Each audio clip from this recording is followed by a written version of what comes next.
Christmas అనగా క్రీస్తు జన్మదినమని మనము ఆయన వేడుకలు సంబరాలతో, ఆర్భాటాలతో చేసుకుంటున్నాము. కానీ దేవుడు కోరుకున్నది ఒక్కటే.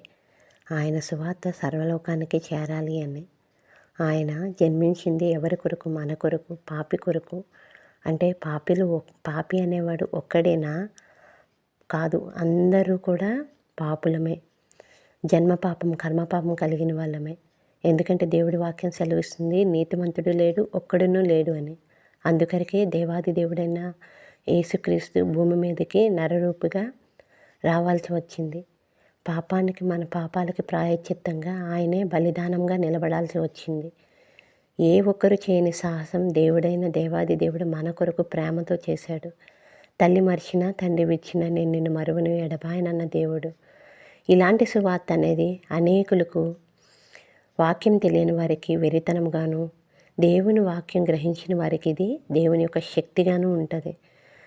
ఇదే కదా సువార్త. ఆయన ప్రేమ స్వరూపే. అన్యులేమి ఆత్మీయులేమి అందరినీ ప్రేమించినవాడు, అందరి మీద వర్షం కురిపించినవాడు. సో ఆయన ప్రేమకి వెలకట్టలేనిది, ఆయన త్యాగానికి వెలకట్టలేనిది. Happy Christmas.